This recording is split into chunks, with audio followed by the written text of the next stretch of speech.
Hello students, कैसे हैं आप सब लोग। तो चैप्टर 1 हम लोगों ने फिनिश कर दिया, जो कि था आपको basic information, introduction about accounting. बहुत कुछ सीखने को मिला उस चैप्टर के अंदर। तो आज हम जो चैप्टर शुरू करने जा रहे हैं वो है बेसिक अकाउंटिंग टर्म्स। बहुत इंपॉर्टेंट होने वाला है चैप्टर ये, और ये चैप्टर सेकंड है आपके क्लास 11th अकाउंटेंसी का।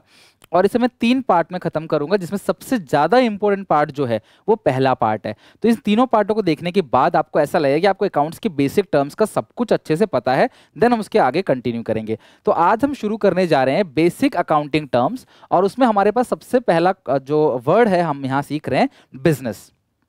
बेटा सुनो, कोई भी बिजनेस हो, कोई भी बिजनेस, छोटा बिजनेस हो, बड़ा बिजनेस हो, अकेला मैनेज कर रहा हो, कुछ दोस्तों के साथ मैनेज कर रहा हो पार्टनरशिप में, या कंपनी बना रखी हो, कोई एनजीओ बना रखा हो, कुछ भी चैरिटेबल ट्रस्ट बना रखा हो, कोई भी बिजनेस हो, उन बिजनेस के अंदर 2 चीजें होती हैं, ध्यान रखना। 2 चीजें होंगी बिजनेस के अंदर। सबसे पहली चीज बिजनेस में होती है क्लास एसेट्स, और दूसरी चीज बिजनेस में होती है लायबिलिटीज। लायबिलिटीज, ठीक है, एसेट एंड लायबिलिटीज, ठीक है। तो मैं आज की पूरी क्लास डिवोट करूंगा, ये 20 to 30 मिनट्स बहुत इंपॉर्टेंट होने वाला है। अगर आप कॉमर्स के स्टूडेंट हो, अकाउंट्स आपके पास है, तो ऐसा हो ही नहीं सकता कि असेट वर्ड, ऐसा कोई भी क्लास नहीं होगा जिस क्लास के अंदर आप असेट लायबिलिटी का नाम नहीं सुनोगे। तो इसको बहुत अच्छे से समझना, मैं बहुत डिटेल में क्लासिफिकेशन करके अच्छे से आपको आज ये समझाने वाला हूं, ठीक है। तो कोई भी बिजनेस हो, उस बिजनेस में क्या होती हैं, 2 चीजें होती हैं, एसेट्स एंड लायबिलिटीज। तो असेट बेसिकली कहते किसको है, असेट, ठीक है, असेट। तो असेट किसे कहते हैं क्लास, कोई भी प्रॉपर्टी, सिंपल सी बात है, जो आपकी हो और आपके बिजनेस में हो, उसे बोलते हैं असेट। एग्जाम्पल, अगर कोई मुझसे पूछे कि आपके पास क्या क्या है, तो मैं बोलूँगा मेरे पास जो है मशीन है, ये वाली मशीन है, ये मान लो कि एसी है, या ये कैमरा रखा हुआ है, या फिर ये घर का जो भी सामान मेरे को दिख रहा है वो सब मेरा है। वैसे मेरे बैंक में भी 20-30 हज़ार रुपये पड़े हुए हैं, वो भी मेरा है। अच्छा, मैंने अपने दोस्त को कुछ उधार दे रखा है, वो भी मेरा है। मेरे पास एक बाइक है, वो भी मेरी है, ठीक है। मेरे पास कुछ बुक्स हैं, वो भी मेरी हैं। तो मतलब मेरे पास जितनी भी चीज़ें हैं, जो भी मेरे पास कुछ प्रॉपर्टी है, वो सब का सब मेरी असेट है। उसी तरीके से मैं एक दुकान में गया, मैंने कहा भाई तुम्हारी असेट क्या है, तो कहता है दुकान के अंदर जो भी कुछ देख रहे हो ना, ये सब मेरा है, मेरी खरीदी हुई है, मेरा असेट है। प्लस मेरे बैंक में 1 लाख रुपए पड़ा हुआ है, मेरे पास कैश में 50,000, ये भी मेरी असेट है। मेरे पास कार है, वो भी मेरी असेट है। मेरे पास अपना मकान है, वो भी मेरी असेट है। उसी तरीके से किसी भी बिजनेस के अंदर जो भी प्रॉपर्टी उसके पास है, वही क्या कहलाती है क्लास, उसकी एसेट कहलाती है। किसी भी बिजनेस के अंदर जो भी उसकी प्रॉपर्टी है, जिससे वो पैसे कमाता है, या उसे बेचकर पैसे कमाता है, या उसे यूज कर कर पैसे कमाता है, वो सारी की सारी क्या है क्लास, उसकी एसेट है। एग्जाम्पल, मैं कोल्ड ड्रिंक की दुकान पे गया, मैंने कहा भैया मुझे कोल्ड ड्रिंक दे दो, तो ये कोल्ड ड्रिंक उसने मुझे सीधा बेच दिया, वो उसकी असेट है। लेकिन उसने उस कोल्ड ड्रिंक को एक बहुत अच्छे फ्रिज के अंदर रखा हुआ था, रेफ्रिजरेटर के अंदर, वो रेफ्रिजरेटर भी उसकी एसेट है। तो कुल मिलाकर सारी प्रॉपर्टी आपकी क्या एसेट है। एसेट सुनते अच्छा लगना चाहिए भाई, ये मेरी एसेट है, ये मेरी प्रॉपर्टी है। क्लियर है यहां तक? डन। अब आते हैं लायबिलिटीज के ऊपर। कर्जा, दायित्व, टेंशन, सरदर्द, ये मेरी लायबिलिटी है। अब मेरे पास प्रॉपर्टी तो बहुत सारी है, लेकिन मेरे सर पे कर्जा भी है यार। मैंने बैंक से 1 लाख का लोन ले रखा है, तो ये 1 लाख रुपए क्या है, मेरी लायबिलिटी। मैंने अपने दोस्तों से 20,000 रुपए उधार ले रखा है, ये क्या है, मेरी लायबिलिटी। लायबिलिटी मतलब कर्जा, और असेट का मतलब प्रॉपर्टी। ये एक बेसिक आइडिया किसी को मिल जाता है। किसका कर्जा, किसकी प्रॉपर्टी, मेरी नहीं, बिजनेस की। क्योंकि हम अकाउंटिंग जो करते हैं ना बेटा, वो अकाउंटिंग हम किसकी करते हैं, बिजनेस की। तो ये असेट किसकी होती है, बिजनेस की। ये कर्जा किसका होता है, बिजनेस का। तो ये ध्यान रखना कि ये सब किसका है क्लास, बिजनेस का, ठीक है। चलो, अब हम थोड़ा सा असेट के बारे में और डीपली स्टडी करते हैं, देन हम बाद में चलेंगे लायबिलिटीज के ऊपर, ठीक है। फिलहाल असेट ना 2 टाइप का होता है। कितने टाइप का होता है बेटा असेट, 2 टाइप का। पहला होता है नॉन करेंट असेट। पहला क्या है, non current asset. Companies act 2013 के हिसाब से मैं क्लासिफाई कर रहा हूं, तो अभी आप ज्यादा ना टेक्निकल वर्ड नहीं सीखो कि कंपनीज एक्ट 2013 क्या है। बस आप ये ध्यान रखो, कुछ नियम कानून बनाए गए हैं सरकार की तरफ से, उसी उन्होंने ही बताया हमें कि असेट के 2 पार्ट होते हैं, नॉन करेंट असेट और दूसरा है करेंट असेट। वैसे तो सरकार ये कहती है, मतलब कि जो लॉ बना हुआ है वो ये कहता है, करंट असेट वो असेट है जो बिजनेस में 12 महीने के अंदर हम कैश में कन्वर्ट कर देते हैं, और जो करंट नहीं है वो नॉन करंट है। नाम से ही तो पता चल रहा है सर नॉन करंट एसेट क्या है, जो करंट नहीं है। अब करंट क्या है, अब ये मत बोलना सर जो नॉन करंट नहीं है, करंट हम लोग पढ़ेंगे, ठीक है, करंट एसेट की बात हम करेंगे, बट फिलहाल हम बात करते हैं नॉन करंट एसेट की, ठीक है। आप मेरे साथ साथ ऐसे ही लिखते चले जाना या स्क्रीनशॉट लेते चले जाना, पीछे करके वीडियो देख लेना, ओके। नॉन करंट असेट क्या होते हैं क्लास? नॉन करंट असेट ऐसी असेट होती है which are not for sale, ध्यान रखना, not for sales, these are used in the process of production, these are used in the process of production, in the process of production, ये production के process में use किया जाता है, ठीक है। Which are not for sale, पहली बात इसे बेचने के लिए नहीं रखते, मुझे ये बेचना नहीं है, ठीक है। और ये हम क्या करते हैं, बेसिकली किसी दूसरे सामान को बनाने में, किसी के प्रोडक्शन में इसका यूज करते हैं, इसको बोलते हैं नॉन करंट एसेट, ठीक है। These are not converted into cash, these are not converted into cash within 12 months, 12 महीने के अंदर हम इसे कभी भी कैश में कन्वर्ट नहीं करते। मतलब कुल मिलाकर यार ये असेट मैं बेचने के लिए नहीं लाया हूं, इसे मैं खुद यूज करने के लिए लाया हूं। मैं आपको एग्जांपल देता हूं, ठीक है, इसके काफी सारे एग्जांपल्स हैं, तो मैं भी लिख देता हूं क्या करके। सबसे पहला है land and building examples, land and building, plant and machinery. बेटा लैंड बिल्डिंग समझ गया, जमीन और जमीन के ऊपर बिल्डिंग। प्लांट क्या होता है, पौधा नहीं है, प्लांट मतलब ग्रुप ऑफ मशीन, जब ग्रुप ऑफ मशीन के एक तरफ रहता है पूरा, एक साइड हम रख देते हैं, that is called plant. Plant and machinery, furniture and fixtures. तो बेसिकली फर्नीचर तो आप जानते हो, फिक्सचर्स ना फिटिंग होती है, फिक्सचर फिटिंग आप देखते हैं दुकानों में जो फिटिंग वगैरह लकड़ियों की लगाई रखती है सामान रखने के लिए, रैक वगैरह बनाया होता है। कंप्यूटर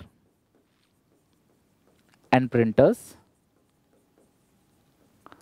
इक्विपमेंट्स, बहुत सारी इक्विपमेंट, जैसे मैं वीडियो बना रहा हूँ तो मैंने काफ़ी सारी इक्विपमेंट्स का यूज़ किया गया है वीडियो को बनाने में, लाइव आने में, है ना, तो वो सब आपकी, तो ये सारी की सारी क्या है क्लास, फिक्स असेट है। इसके अलावा भी कुछ फिक्स असेट होती हैं, like goodwill, patents, trademark, copyright, ठीक है। तो ये सब हमारे बिजनेस की फिक्स असेट है, हम इससे मुनाफा कमाते हैं, ये हमें कमा के देता है, लेकिन हम इसे बेचते बिल्कुल भी नहीं है। ये सारे के सारे फिक्स असेट है, ओके। अब मैं आपको एग्जांपल देता हूँ, छोटी चीज समझना अच्छे से। मैं गया कपड़े की दुकान में, ठीक है, मैं कपड़े की दुकान पहुंच गया, मैंने कहा भाई शर्ट कितने की, उसने बोला 2000 की। मैंने कहा अच्छी शर्ट है, ठीक है, मुझे बेच दो। खुशी खुशी बेचेगा, लीजिए सर, बिल्कुल लीजिए, ठीक है। फिर मैंने बोला भाई ये क्या है, वो कहता है जी ये तो क्या नाम है, एक कंप्यूटर है। मतलब तुम इससे क्या करते हो, वो कहता है जी बिल बनाते हैं, देखो आपका बिल भी हम इसी कंप्यूटर से बनाएंगे। मैंने कहा ये क्या है, वो कहता है प्रिंटर है जी, इसी से तो आपका बिल निकल कर आएगा ना, ये प्रिंटर है। मैंने बोला यार ये मुझे दे दो प्रिंटर। वो कहता है नहीं ये हम नहीं देंगे, क्योंकि ये हमने बेचने के लिए नहीं रखा है, ये हमने मुनाफा कमाने, अपने काम को अच्छे से चलाने के लिए रखा है, इससे मुनाफा कमाएंगे, लेकिन हम आपको ये नहीं बेचेंगे। अपनी कुर्सी दे दो, कहता नहीं यार कुर्सी कैसे दे देंगे हम अपनी, अच्छा ये फर्नीचर दे दो उसमें ग्राहक बैठते हैं, नहीं ये नहीं देंगे, क्योंकि हमने बेचने के लिए नहीं रखा है। इसीलिए क्लास उन सारे असेट्स क्या बोलते हैं, फिक्स असेट, जो आपने अपने बेचने के लिए नहीं रखा है। लेकिन आपके दुकान में जो कपड़े हैं, शर्ट पैंट जो भी आपने रखे हुए हैं, ये आप बेचने के लिए ही रखते हो, इसीलिए क्या बोलते हैं, इसको क्या बोलते हैं, करंट असेट। ये स्टॉक होता है, इसे करंट असेट होता है, ये बेचने के लिए रखा जाता है, उसे बोलते हैं करंट असेट। और जो बेचने के लिए नहीं रखा जाता उसे बोलते हैं फिक्स असेट, कि भाई ये फिक्स है, फिक्स्ड एसेट्स, इसे हम बेचेंगे नहीं बिल्कुल भी। मैंने कहा ठीक है, तो मेरे दिमाग में आ गया कंप्यूटर फिक्स असेट है, फर्नीचर फिक्स असेट है, प्रिंटर फिक्स असेट है, उसकी खुद की चेयर फिक्स असेट है, और चेयर भी फर्नीचर में आ जाएगा। फिर मैं चला गया एक कंप्यूटर की दुकान में, एक कंप्यूटर शॉप पे चला गया, तो मैंने कहा भाई गुस्सा मत करना, क्या आप कंप्यूटर बेचोगे? वो कहता है आइए चाय पानी पीजिए, बिल्कुल कंप्यूटर बेचने के लिए बैठे हैं। मैं कंफ्यूज, मैंने कहा यार देखो उसने तो बोला था मैं कंप्यूटर नहीं बेचूंगा, और ये कह रहा है कि मैं कंप्यूटर बेचूंगा, इसका मतलब कुछ झोल है। तो वो मुझे कहता भाई उसके लिए कंप्यूटर फिक्स असेट था, लेकिन मेरे लिए कंप्यूटर करंट असेट है, क्योंकि मेरा काम ही कंप्यूटर को बेचना है, और जो चीज हम बिजनेस में बेचने के लिए रखते हैं उसे स्टॉक बोलते हैं। क्या बोलते हैं क्लास? स्टॉक। आगे बात समझ कि कंप्यूटर क्यों वो आपको हंसी खुशी बेचने को तैयार है। ठीक है, मैंने कहा ठीक है। मैंने कहा बिल्डिंग बेचोगे? वो कहता नहीं भैया, अपनी बिल्डिंग कैसे बेच दे, हम तो उसमें बिजनेस कर रहे हैं, बिल्डिंग हमारे लिए फिक्स एसेट है। मैंने बोला ठीक है। फिर मैं गया एक रियल एस्टेट ब्रोकर के पास, एक एजेंट के पास, ठीक है, प्रॉपर्टी डीलर के पास। मैंने कहा यार ये बिल्डिंग आप बेचोगे? उसने बोला बिल्कुल, आइए सर बैठिए, चाय पानी पीजिए, बताइए सर कितने BHK का फ्लैट चाहिए आपको। मैंने बोला यार वो तो कह रहा था बिल्डिंग नहीं बेचेगा। तो वो कहता भाई साहब हमारा तो सुबह से शाम तक काम ही यही है बिल्डिंग बेचने का, तो ये बिल्डिंग हमारे लिए क्या होगी? Current asset. तो आप क्या समझे? आप ये समझे कि कोई भी ऐसी असेट, सेम असेट किसी एक बिजनेस के नेचर के हिसाब से करंट असेट हो सकता है और किसी एक बिजनेस के नेचर के हिसाब से वो फिक्स असेट हो सकता है। यानी कि एक ही असेट आपकी करंट असेट भी हो सकती है और एक ही असेट आपकी फिक्स असेट भी हो सकती है, depending upon the nature of business. ये बिजनेस के नेचर पे डिपेंड करता है। क्लियर है क्लास यहाँ तक? तो अगर आपने कोई असेट बेचने के लिए रखा है, आपका काम आपने खरीदा ही बेचने के लिए, या आपने रॉ मेटल खरीदा कि जैसा मान लो आपने मैदा खरीदा कि बिस्कुट बना के बेचेंगे, दूध खरीदा या मिठाई खरीदा, आपने चीनी खरीदा मिठाई बना के बेचने के लिए, तो वो सारा का सारा आपका करंट असेट कहलाएगा। लेकिन आपने मिठाई बनाने की एक मशीन खरीदी, तो आप मशीन तो नहीं बेचोगे ना, तो वो मशीन आपके लिए फिक्स असेट है। मैं एक टेलर की शॉप पे बैठा हूँ, तो मैं कपड़े खरीद के कपड़े बेचूंगा, मेरे लिए करंट असेट है। लेकिन जो सिलाई मशीन से मैं सिलाई कर रहा हूँ, मैं ये तो नहीं बेचूंगा ना, ये मेरे लिए फिक्स असेट है। फिक्स असेट क्या होता है सर? फिक्स असेट को ही हम लोग क्या कहते हैं? Non current asset. इसी नॉन करंट असेट को ही क्या कहते हैं? Fixed asset. ठीक है, बताओ कोई दिक्कत परेशानी? क्लास यहां तक आप लिख लो एक करके सारी चीजें, और कोई दिक्कत परेशानी हो तो बताओ।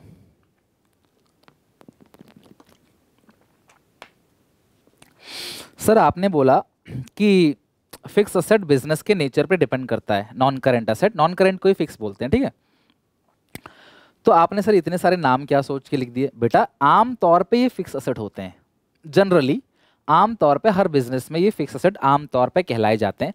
प्रॉपर्टी डीलर का एक एक्सेप्शन बताया मैंने आपको, कंप्यूटर शॉप का एक एक्सेप्शन मैंने बता दिया आपको, बट आम तौर पे land, building, plant, machinery, computer, furniture, these are fix asset, यानी कि these are non current asset, जिसे हम बेचते नहीं, अपने बिजनेस में रखकर इसको यूज करते हैं, इससे मुनाफा कमाते हैं। आई होप आपको समझ आ गया होगा अच्छे से कि क्या होता है फिक्स असेट, क्या करंट असेट है। आप सब लोग मुझे कमेंट करके बताओ, मेरे सामने कैमरा है, मैं इसी में पढ़ा रहा हूँ आपको, ठीक है, इसी में वीडियोस रिकॉर्ड हो रही हैं कैमरा। तो अगर कोई बच्चा मुझे बोलता है कि सर यह कैमरा आप मुझे दे दो और मेरा काम है लेक्चर्स बेचना, मैं वीडियोस बना के या कोई कोर्स बना के बेच रहा हूँ, और मुझे बच्चा बोले सर ये पैनल दे दो मुझे आपका, जिस पे आप लिख रहे हो मुझे ये दे दो, या फिर आप मुझे कैमरा दे दो, तो ये क्या मैं बेचूंगा उसको? क्या ये मेरे लिए करंट असेट है या फिक्स असेट है? बताओ फटाफट। और फिर मुझे बताना, मैं कुछ बुक्स भी बेचता हूँ बच्चों को, बुक्स, तो जो बुक्स है आप मुझे बताओ कैमरा डैश क्या है और बुक्स डैश क्या है, वो करंट असेट है या फिक्स असेट है? फिक्स का मतलब नॉन करंट असेट। ठीक है, अच्छा चलो, ये तो आपको आई होप आपको समझ आ गया होगा अच्छे से। चलो कमेंट करके मुझे बताना आपको कैसा लग रहा है। ठीक है, अब ये जो आपको मैंने यहाँ पे 4-5 चीजें लिखवा के दी है ना क्लास, ये टेंजिबल असेट है। क्या है क्लास? ये टेंजिबल असेट। सर टेंजिबल क्या होता है? जिसे आप देख सकते हो और जिसे आप छू सकते हो, which can be seen and touch. जिस असेट को देखा जा सकता है, छुआ जा सकता है, उसे बोलते हैं टेंजिबल, फिजिकल असेट। ठीक है, विजिबल, ठीक है, क्या कह सकते हो इसे? विजिबल। भाई लैंड, बिल्डिंग, प्लांट, मशीनरी, ये सब आप विजिबल है, आप इन सबको देख सकते हो, है ना। अब इनका मतलब भी आपको समझ आ गया है। अब बात करते हैं इसकी, सर ये चार क्या है? अच्छे समझना अच्छे से, ठीक है। इनको बोलते हैं इनटेंजिबल असेट। क्या बोलते हैं क्लास?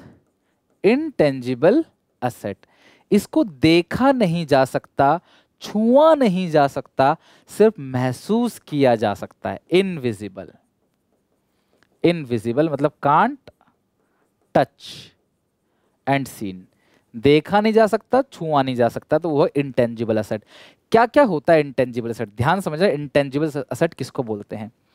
गुडविल। सर ये गुडविल होता क्या है? गुडविल का मतलब आपका नाम, आपकी रेपुटेशन, आपकी पहचान जो चुंबक की तरह है, जो ग्राहक को खींच लेता है, दैट इज कॉल्ड गुडविल। आपका नाम, एप्पल इतना बड़ा ब्रांड है, 1 लाख का, 1.5 लाख का, 2 लाख का मोबाइल फोन भी बेचेंगे ना तो लोग खरीदते हैं। कई सारी ऐसी दुकानें होती होंगी जहाँ दूर दूर तक लोग जाते हैं, चाहे वो कोई रेस्टोरेंट हो खाने के लिए, या कोई डॉक्टर की शॉप, अपना इलाज, डॉक्टर का मतलब क्लिनिक हो या हॉस्पिटल हो, अपना इलाज कराने के लिए। क्यों? उसकी गुडविल अच्छी है। राडो की घड़ी, रोलेक्स की घड़ी, ठीक है, और ओमेगा की घड़ी लाखों में आती है यार, वो भी तो टाइम बताती है, लेकिन उसकी गुडविल है, ब्रांड, रेपुटेशन, तो लोग उसे खरीदते हैं। तो गुडविल एक ब्रांड, एक रेपुटेशन है जो कस्टमर को अपनी तरफ खींचता है। तो बताओ ये आपको कमा के देता है कि नहीं देता? एप्पल का नाम उसे कमा के देता है कि नहीं देता? सेम एप्पल का नाम हटा के कोई और दूसरा नाम उसी फोन में लगा दी जाए तो उसकी वैल्यू कम हो जाएगी कि नहीं हो जाएगी? कम हो जाएगी। यानी उसकी वैल्यू ज़्यादा क्यों है? क्योंकि उसकी गुडविल है, उसकी रेपुटेशन है, उसका नाम। नाइकी के शूज़, रिबॉक के शूज़ 10,000, 12,000, 15,000, 7,000, 8,000, ऐसा क्या है? गुडविल, नाम, रेपुटेशन, ये पहचान है, दैट इज कॉल्ड गुडविल। और गुडविल भी बिजनेस में कमा के देता है। मानते हो कि नहीं मानते आप? आपका नाम, आपका रेपुटेशन आपको कमा के देता है कि नहीं देता है? कमा के देता है। पर क्या आप इसको देख सकते हो? नहीं। आप छू सकते हो? नहीं। महसूस कर सकते हो यार ब्रांडेड है। अब बच्चे बोलते सर नाम तो देख सकते हैं, पढ़ते हैं हम लोग, बेटा वो सेंस नहीं है। सेंस ये है कि वो इनटेंजिबल है। जैसे मशीन मेरी एसेट है, बिल्डिंग मेरी एसेट है, नाम क्या है? मेरी पहचान है जो मैंने कई सालों से बनाई है, जिसकी वजह से लोग मेरे पास आते हैं, ये मेरी गुडविल। और मैं जहाँ जाऊँगा मेरी गुडविल मेरे साथ साथ चलेगी। क्लियर है? जैसे मैं एक स्कूल में पढ़ा रहा हूँ, मैं बहुत अच्छा टीचर हूँ, मैं किसी स्कूल में पढ़ा रहा हूँ, किसी कोचिंग में पढ़ा रहा हूँ, तो अगर मैं उस कोचिंग को छोड़ दूंगा तो बच्चे भी मेरे साथ साथ आ जाएंगे, यानी कि मेरी गुडविल है, मेरे साथ साथ चलेगी। ठीक है? नाम, रेपुटेशन। पेटेंट्स क्या होता है? मैं एक डॉक्टर हूँ और मैंने एक दवाई बनाई, कोरोना के लिए वैक्सीन बनाई, 2 साल 1.5 साल रिसर्च करके, बहुत मेहनत की, रात भर जगा, और उस दवाई को ने मार्केट में निकाला। दूसरा जो है डॉक्टर, उसकी कॉपी करके बेच रहा है। भाई कॉपी सेम चीज़ करके बेच रहा है, तो वो मैं उस चीज़ से क्या ले लूँगा? सरकार से पेटेंट्स की। ये मेरा पेटेंटेड है, ये मैंने बनाया है, इसे कोई इंसान कॉपी नहीं कर सकता without taking my return permission. बिना मेरी रिटर्न परमिशन के कोई भी इस चीज़ को यूज़ नहीं कर सकता। ये मैंने बनाया, मेरा पेटेंटेड है, इसे आप नहीं बना सकते, इसे मैंने आविष्कार किया, इसका मैंने बनाया है। That is called patents. ठीक है? नेक्स्ट क्या होता है? हाँ, तो ये भी तो भाई प्रॉपर्टी है ना मेरी। अगर मेरे पास पेटेंट राइट ना हो, सरकार से मैं पेटेंट राइट ना लूँ, तो कोई भी मेरे सामान को कॉपी करके बेचेगा, मैं पता भी नहीं कर पाऊंगा, और पता कर भी ले तो मैं कुछ बिगाड़ नहीं पाऊंगा। तो मुझे सरकार से परमिशन लेना पड़ेगा कि ये मेरा पेटेंटेड है, इसमें मेरा अधिकार है, इसे मैं ही बना के बेच सकता हूँ। तो भैया मुझे कमाने का मौका देता है ना। कोई अगर सब कॉपी करके बेचेंगे तो मैं कहाँ से कमा पाऊंगा? तो ये मेरी असेट है, फिक्स असेट है। ट्रेडमार्क बेसिकली क्या होता है क्लास? ट्रेडमार्क आपने देखा होगा कई जगह लिखा था टीएम, इस तरह से ट्रेडमार्क। आपने आईएसआई मार्क सुना होगा, उल मार्क सुना होगा, हॉल मार्क सुना होगा आपने। तो ये एक ऐसा मार्क है जो आपके प्रोडक्ट की सुपीरियरिटी को बढ़ाता है, आपके प्रोडक्ट की अच्छी क्वालिटी को दर्शाता है कि आपके प्रोडक्ट जो है वो कई सारी क्वालिटी को टेस्ट करके, क्वालिटी को पास करके आपका प्रोडक्ट मार्केट में आया है। तो लोग को भरोसा रहता है, लोग प्रोडक्ट खरीदते हैं, तो उसको, उस मार्क को बोलते हैं, जो मार्क साइन लगा होता है जिसकी वजह से वो महंगा बिकता है, उसे बोलते हैं ट्रेडमार्क। आप इलेक्ट्रॉनिकल अप्लायंसेस पे देखते हो आईएसआई मार्क लगा रहता है, तो वो प्रोडक्ट महंगा होगा, विदाउट आईएसआई मार्क वाला सस्ता होगा। जो गोल्ड है, हॉलमार्क वाला जो गोल्ड है ना, हॉलमार्क वाला गोल्ड, वो महंगा होगा, विदाउट हॉलमार्क वाला गोल्ड सस्ता होगा। तो आपकी वैल्यू को ऐड करता है ट्रेडमार्क। कॉपीराइट आप सबको पता है, आपके पास एक बुक होगी अकाउंट्स की, आप उस बुक को खोलना, पहले पेज पे ऐसा सी लगा होगा, सी फॉर कॉपीराइट, मतलब ऑथर की परमिशन के बिना कोई भी इसकी कॉपी नहीं कर सकता। अगर मान लो मैंने टी.एस. अग्रवाल की अकाउंट्स की बुक ले ली या डी.के. गोयल की बुक ले ली और उसको फोटो कॉपी करा के ऊपर नाम वाम चेंज करके पूरा का पूरा बुक बाइंड करा के बेच रहा हूँ, तो ये लीगल है, क्राइम है। समझ रहे हो? क्योंकि क्लास ये बुक पे उनका कॉपीराइट है, कोई भी उनका कंटेंट किसी तरीके से चुरा नहीं सकता, चाहे वो कोई सिंगर का गाना हो। वीडियोस पे भी स्ट्राइक आ जाती है ना, यूट्यूब वीडियोस पे, तो आपको पता होगा, आपको कॉपीराइट गाना लगा देते हैं। तो कोई भी क्लास आप किसी और का कंटेंट आप कॉपी नहीं कर सकते, उसने कॉपीराइट क्लेम आपके ऊपर डाल देगा वो, और आपको जेल तक भी हो सकती है, फाइन पेनल्टी भी आपको लगाई जा सकती है। तो ये होता है क्लास कॉपीराइट। ओके, मतलब आपका सामान कोई और किसी भी तरीके से कॉपी नहीं कर सकता। तो आप प्रॉपर्टी है ना आपकी, अगर आपकी कोई भी कॉपीराइट कर लेगा, अगर कोई भी कॉपी कर लेगा, तो आप कमाओ कैसे? तो लोग फिर उसका खरीदेंगे, आपका तो नहीं खरीदेंगे ना, वो सस्ता बेचेगा कॉपी करके।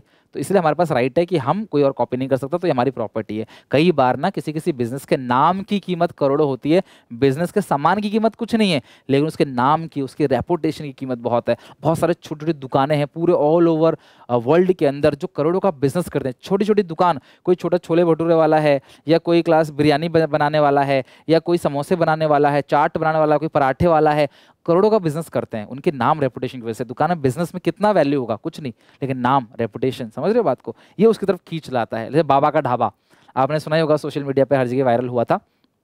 तो ऐसा ब्रांड बन गया बाबा का ढाबा कि भैया लोग जो है वो, अच्छा बाबा का ढाबा, बाबा का ढाबा, चलो भीड़ जाने लगे।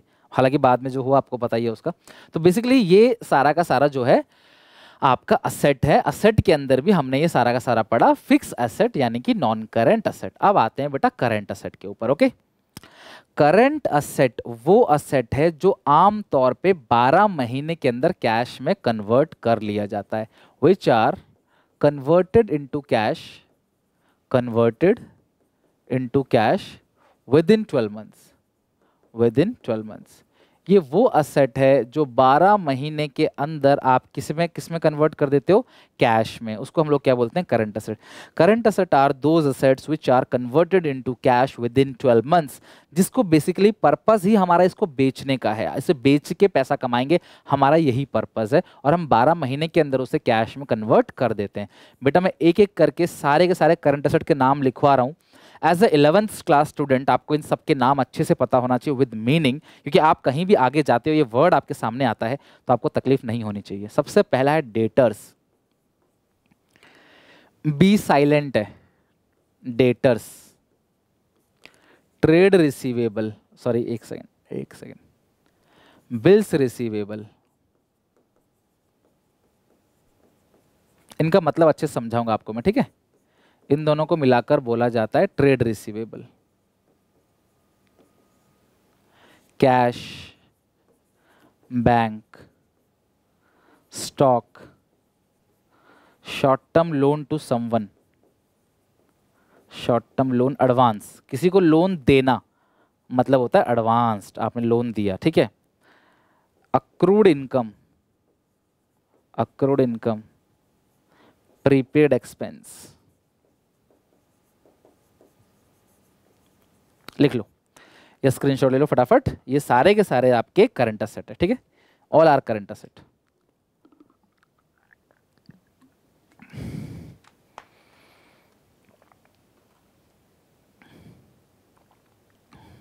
These all are current asset.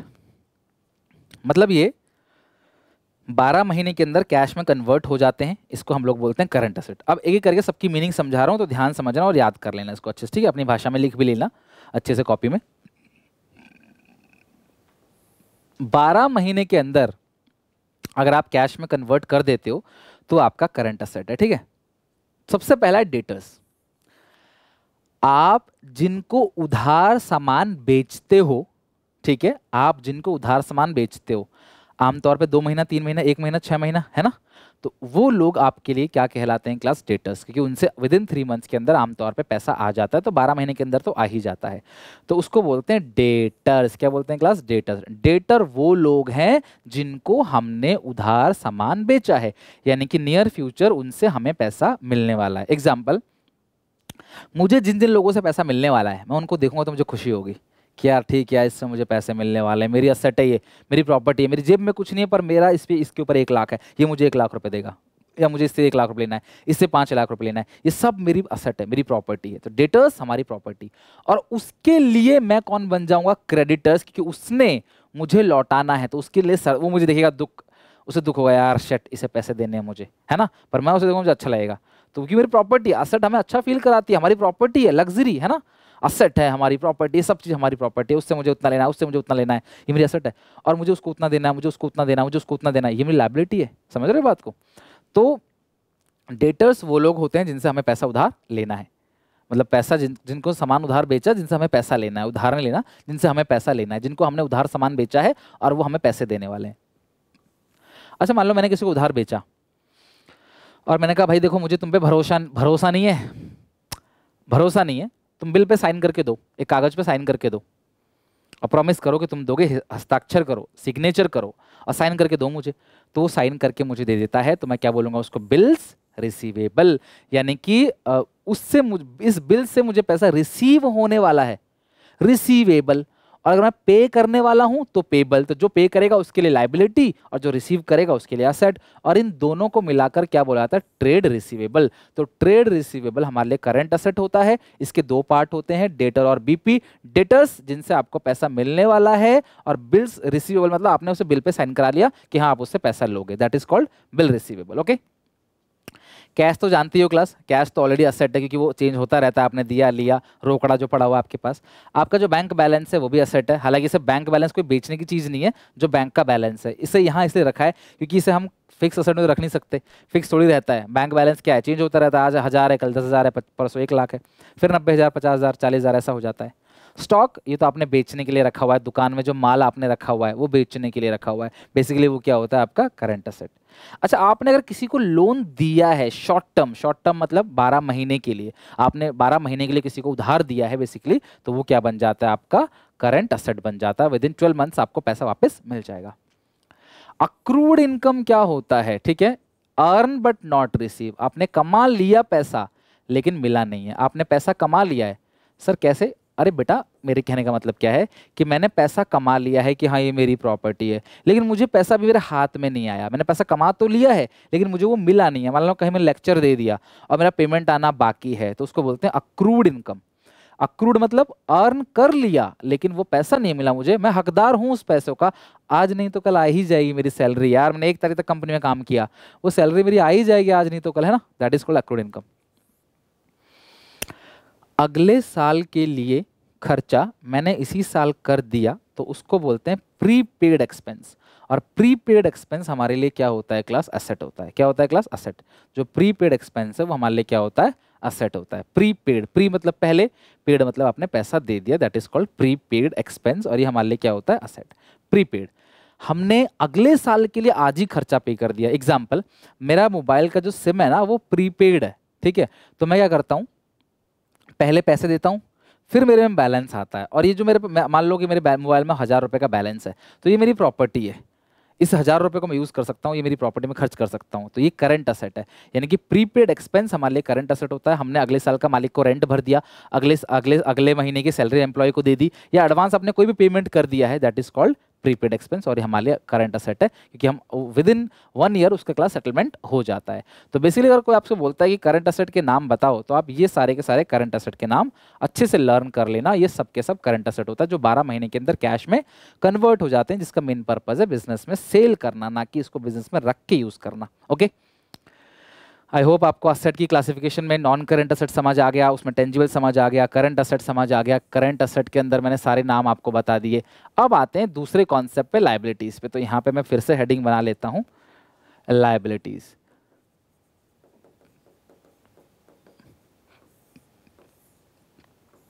पे करना है आपको, है ना। अगर लंबे समय की लायबिलिटी है तो क्या बोलेंगे? Non current liability. ऐसी कोई भी लायबिलिटी जिसकी पेमेंट 1 साल के बाद करनी है, ठीक है, payment after 1 year, payment after 12 months, ठीक है, 1 ईयर बोलो 12 मंथ्स एक ही बात है, तो वो आपका बन जाता है क्या? नॉन करेंट असेट, ठीक है। दूसरा क्या है class? Current, sorry non current liability ना। दूसरा क्या है क्लास? Current liability. मैं ये करके इनके नाम बताता हूँ। बेटा कभी भी ना असेट लायबिलिटी तो प्लीज मत भूलना, बिकॉज ये बहुत ज्यादा फनी हो जाएगा तुम्हारे साथ कि इज्जत की धज्जियां उड़ जाएगी। इसको यही नहीं पता अभी तक बच्चे को, है ना। These are payment within 1 year, ठीक है, पेमेंट विद इन, कोई भी ऐसी लायबिलिटी जिसकी पेमेंट आप 12 महीने के अंदर कर देते हो वो करंट लायबिलिटी है, और अगर उस कर्जे की पेमेंट 12 महीने के बाद आप करते हो तो वो नॉन करंट लायबिलिटी है। सिंपल सी बात। ऐसा भी कोई भी कर्जा जो आप 12 महीने के अंदर पे कर देते हो तो वो बन जाता है करंट लायबिलिटी, अगर आप उसे 12 महीने के बाद दे देते हो तो वो बन जाता है नॉन करंट लायबिलिटी। ओके, चलो चेक करते हैं क्लास यहाँ पे करंट लायबिलिटी के अंदर क्या क्या आता है। सबसे पहला है क्रेडिटर्स, जिस इंसान से उधार सामान खरीदा है, जैसे डेटर और बिल रिसीवेबल था, जिसको उधार बेचा वो डेटर, जिससे खरीदा भाई मुझे उधार दे दो, तो वो इंसान मेरे लिए लायबिलिटी है, टेंशन है, मैं 3 महीने 12 महीने के अंदर पैसा लौटा दूंगा, तो वो मेरे लिए क्रेडिटर है, ठीक है, क्रेडिटर। बिल्स पेबल, वो कहता भरोसा नहीं है, मैं कहता हूँ ठीक है लिखवा ले भाई, तो बिल पे पूरा का पूरा सिग्नेचर करके दे दिया, मैंने लिखा कि मैं प्रॉमिस करता हूँ मैं सुनील मैं तेरे पैसे लौटा दूंगा 3 महीने के बाद, तो वो पूरा का पूरा जो है वो बिल्स पेबल है। क्रेडिटर्स हो गया, बिल, और क्रेडिटर और बिल पेबल दोनों को मिलाकर नाम क्या देते हैं? Trade payable. क्या बोलते हैं? ट्रेड पेबल, ठीक है। तो ये हो गया क्रेडिटर्स, ये बिल्स पेबल, ये सब करंट लायबिलिटी है, विद इन 12 मंथ्स इसकी पेमेंट कर दी जाती है। शॉर्ट टर्म लोन लिया है, ध्यान रखना, लोन अगर लेते हैं तो लायबिलिटी, देते हैं तो एसेट। देने का मतलब एडवांस, ठीक है। तो यहाँ पे शॉर्ट टर्म लोन, आपने शॉर्ट टर्म लोन लिया है, किसी से आपने उधार लिया है। अच्छा, कई बार बच्चे बोलते सर क्या यही जो लिखवाया यही है? नहीं, इसके अलावा एक दो चीज़ और हो सकती हैं, वो जैसे जैसे आगे टॉपिक पढ़ेंगे उसको वहाँ पे यूज़ कर लेंगे, ठीक है। Short term loan, bank overdraft, देखो होता क्या है कि कभी कभी ना हम बैंक से परमिशन ले लेते हैं कि हमारा बैंक अकाउंट अगर -2 लाख चला जाए या -1 लाख चला जाए या -20,000 -50,000 -200 करोड़ या 2 करोड़ चला जाए, तो आप उसे जाने देना। और उतने की हम लोग कुछ प्रॉपर्टी वगैरह गिरवी रखवा देते हैं बैंक के पास कि अगर बैंक का मान लो कि मेरे बैंक में 1 लाख पड़ा हुआ है, मैंने 3 लाख का चेक दे दिया किसी को, तो मैं बैंक से बोल दूंगा वो चेक क्लियर कर दे, बैंक को चेक क्लियर कर देगा और मेरा बैंक बैलेंस जो है वो -2 लाख हो जाएगा। तो बैंक को कैसे भरोसा रहेगा कि ये अपने -2 लाख की पेमेंट करेगा? तो बैंक ने पहले से ही मुझसे कोई प्रॉपर्टी वगैरह गिरवी रखवा लिया होता है, और जैसे ही मेरे खाते में कोई पैसा आएगा, मान लो 5 लाख की पेमेंट आ गई, तो बैंक अपना 2 काट लेगा और मेरा बैंक बैलेंस जो है वो कितना मेंटेन हो जाएगा? 3 लाख। तो मेरे कहने का मतलब क्या है, पहले क्या होता था पुराने ज़माने में, मतलब पुराना ज़माना तो नहीं, आज से 10 साल 20 साल बाद मोबाइल फ़ोन में भी लोन लेने का ऑप्शन होता था। लाइक अगर आपका मोबाइल का बैलेंस नहीं है आपके पास, तो आप ना टॉक टाइम का लोन ले सकते हो। तो आपका मोबाइल का बैलेंस जो है, मे भी अभी भी होता हो, मोबाइल का जो बैलेंस है वो माइनस में चला जाएगा, ठीक है। फिर जैसे आप रिचार्ज कराओगे वो माइनस कट जाएगा। तो नॉर्मली जो बैंक का फेवरेबल बैलेंस है, मेरे बैंक बैलेंस में 1,000 रुपये पड़े हुए हैं, वो मेरा फेवरेबल बैलेंस है, वो मेरी करंट असेट है। लेकिन अगर मेरे बैंक का माइनस बैलेंस है तो उसे क्या बोलेंगे? Bank overdraft. बैंक का जो नेगेटिव बैलेंस होता है उसे बोलते हैं बैंक ओवरड्राफ्ट, ठीक है। इसके अलावा short term provisions, short term provisions. अच्छा, प्रोविजन क्या होता है? ऐसा होता है ना, फ्यूचर में मुझे पता है मेरा नुकसान होने वाला है, मुझे पता है यार कल को कोई लायबिलिटी आने वाली है, कितना नुकसान होने वाला है मुझे ये नहीं पता। हाँ, बस मुझे इतना पता है कि कल को नुकसान होने वाला है। एग्जैक्टली कितना अमाउंट का नुकसान होने वाला है मुझे ये नहीं पता, तो मैं पहले से कुछ पैसे जोड़ के रख लूंगा कि यार कल को कोई नुकसान मेरा होगा तो मैं इस पैसे से उसे रिकवर कर लूंगा। तो ये जो पैसा मैंने साइड में जोड़ के रखा है, दैट इज कॉल्ड प्रोविजन। इसका एक और एग्जाम्पल, इसका सबसे अच्छा एग्जाम्पल है provision for bad and doubtful debt या प्रोविजन फॉर लीगल चार्जेस। आप लीगल चार्जेस समझ लो, मुझे पता है मैं कुछ गलत काम कर रहा हूँ, तो कल को अगर कोई पुलिस वाला आता है मेरे पास या कोई कानूनी कार्रवाई होती है, तो मैं अपने पास पैसे जोड़ के रख लेता हूँ 10,000 20,000 रुपये कि भैया वहाँ से मुझे लीगल चार्जेस देने पड़ेंगे। तो ये जो मैंने जोड़ के रख रखे हैं ये लाइबिलिटी है कि मुझे उसी काम में खर्च करना है। तो इसीलिए क्लास ये क्या होता है, शॉर्ट टर्म प्रोविजन, ये हमारी करंट लाइबिलिटी है, विद इन 12 मंथ्स जो है ये इसका निपटारा कर दिया जाता है। और ध्यान रखना, हम जो भी चीज़ पढ़ रहे हैं ना, इसमें हम बिजनेस के पॉइंट ऑफ व्यू पढ़ रहे हैं, और आपको आगे जाके समझ में आएगा कि बिजनेस अलग होता है, ओनर अलग होता है, तो ये समझ आ जाएगा कैसे ये सब लायबिलिटी हो गया। तो थोड़ा सा अभी आप अंडरस्टैंड कर लो इस लेवल पे, जैसे धीरे धीरे आगे चलेंगे तो पुरानी चीज़ें भी क्रिस्टल क्लियर होती चली जाएंगी, डोंट वरी। तो शॉर्ट टर्म प्रोविजन क्या होता है क्लास? कम समय के लिए बनाया, 12 महीने के लिए, और फ्यूचर में कोई नुकसान आपको लग रहा है होने वाला है, तो उसके लिए आप पहले से पैसे जोड़ के रखते हो, तो इसको बोलते हैं शॉर्ट टर्म प्रोविजन, ठीक है। इसके अलावा क्लास क्या क्या हो सकता है? आउटस्टैंडिंग एक्सपेंस, ऐसा खर्चा जो आपको करना चाहिए था लेकिन आपने नहीं किया, that is called outstanding expense, ठीक है। मुझे रेंट देना था मालिक का, मैंने नहीं दिया, सैलरी देनी थी एम्प्लॉय की, नहीं दी, कोई और खर्चा था करना था, मैंने अब तक नहीं किया, पूरे साल का खर्चा, पिछले साल मुझे पेमेंट करनी थी, मैंने अब तक पेमेंट नहीं दिया, तो ये टेंशन हो जाएगा मेरे को, है ना, कि यार पैसा देना है, पैसा देना है। बिना काम करे पैसा ले लिया, काम नहीं किया है, पैसा पहले ही ले लिया कस्टमर से एडवांस, कि भैया आप एडवांस दे दो, काम हम करेंगे 15 दिन बाद, 10 दिन बाद आपको काम मिल जाएगा। तो एडवांस इनकम लायबिलिटी है, मतलब जब तक आप उसे काम पूरा करके नहीं देते तो ये आपकी लायबिलिटी बनी रहेगी। तो ये सारी की सारी क्या कहलाती है क्लास? करंट लायबिलिटी, जिसकी पेमेंट विद इन 12 मंथ्स हो जाती है या 12 महीने के अंदर इसका सेटलमेंट हो जाता है। आई होप आपको करंट लायबिलिटी सारी समझ आई होगी। एडवांस इनकम लायबिलिटी होती है, काम नहीं किया, पैसा पहले ले लिया, तो इसे खर्च मत करो, ये लायबिलिटी है, काम करके दो, फिर तुम्हारा पैसा एंजॉय करो, है ना। और आउटस्टैंडिंग एक्सपेंस, ऐसा खर्चा जो मुझे करना चाहिए था वो अब तक नहीं किया, वो आउटस्टैंडिंग है। अब आते हैं नॉन करेंट लायबिलिटी, ऐसी लायबिलिटी जिसकी पेमेंट आप आमतौर पे 12 महीने के बाद करते हो, वो आपकी नॉन करेंट लायबिलिटी है, ठीक है। तो वो बेसिकली क्या होता है, बहुत सिंपल सिंपल चीज़ें इसके अंदर। लॉन्ग टर्म लोन्स, लंबे समय के लिए आपने किसी को उधार दिया, लॉन्ग टर्म प्रोविजंस, लंबे समय के लिए प्रोविजन बनाया कि आज से 5 साल बाद मुझे लग रहा है मुझे कोई नुकसान हो सकता है, तो मैं पहले से पैसे जोड़ के रख रहा हूँ, ताकि 5 साल बाद अगर अचानक से नुकसान हो तो मुझे झटका ना लगे, मैंने पैसे ऑलरेडी जोड़ रखे हैं। जैसे आपके माँ बाप आपकी पढ़ाई के लिए जोड़ते हैं कि बच्चा हायर एजुकेशन में जाएगा, MBA करेगा या फिर CA करेगा, तो हम बचपन से पैसे जोड़ के रख रहे होते हैं कि भाई आगे आने वाले टाइम में इसका वो लायबिलिटी है। आपके पापा बोलेंगे खर्च कर दो, मम्मी बोलेगी नहीं इसको खर्च मत करो, ये बच्चे की पढ़ाई के लिए पैसे जोड़ रखे हमने, ये लायबिलिटी हमारी बच्चे की पढ़ाई पे ही खर्च होंगे, हालांकि तुम्हारा है पर दिमाग में सेट कर दिया कि ये लायबिलिटी है, हमारा नहीं है पैसा, ये बच्चे की पढ़ाई के लिए रख रखा है ना। तो वो आपके लिए होता है प्रोविजंस। तो ये लंबे समय के लिए है तो लॉन्ग टर्म प्रोविजन, कम समय के लिए तो शॉर्ट टर्म प्रोविजन। एक और चीज़ होती है उसे डिबेंचर्स बोलते हैं, डिबेंचर्स।